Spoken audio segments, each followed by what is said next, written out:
The far right really wishes that we would just let bygones be bygones. You know, because they let us shoot brown round ball in the baskets and run oblong pigskin through pylon. Bygones. See, but what if we took shotguns and pipe bombs and rushed the manicured lawns of the Capitol with a handful of promises unfulfilled? Yeah. Set precedents on fire and tell the president that we are just exercising the rights in our bills. You know, responding to the bereavement of our women and children. You see, we need a reprieve for the blood that spills without merit. So don't honorably mention the soldiers and corpsmen that position their lives for your lives. See, there's no life in your eyes. And I know that you hide your agenda behind neckties and dark coats, Cubano cigar smoke that billow from windows that scrape the city skylines.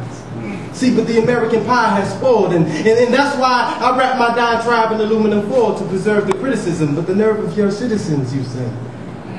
See, but we're the ones that lay awake at night praying that petroleum is a bit more affordable by morning, but by morning they lower barbed wire walls and let them infuse into old ghettos and quietly change the name to barrios. They pass new policies and adios those on welfare. I mean, but who the hell cares that middle-class Americans have been replaced by an immigrant illegal? I mean, they're just people like you and I, right? Trying to survive the hardships of life. We question whether the desperate and shut out have a right to that same life, to escape poverty. We judge them harshly for taking advantage of incentives in a friendly system that hires cheap labor, pays just above slave wages, and the dollars are untaxed. We are doing them a favor. They become our neighbors, but in the last part of this empire on their back. And I mean, it's too late to try and powwow and usher the millions out now. And it's not even what it's been about at all, y'all. You see, the walls that border our country are supposed to fall under the new laws being scripted by the Security Prosperity Partnership. Never passed through Congress, just hushed along by Bush and his mob. Got a citizen's ass out like we're wearing a thong. And you get the same song from me. I just hope it sticks like a ringtone, like a ringtone, like a ringtone. Every time the phone comes on, a new message to march on. But our problem is, we're too busy to keep the laws kept, you see. We're ringing the alarms for all of the small stuff. And don't get me wrong, civil rights is a worthy cause to fight for. But them motherfuckers are waging war on our souls and occupying minds. And time has always been the currency.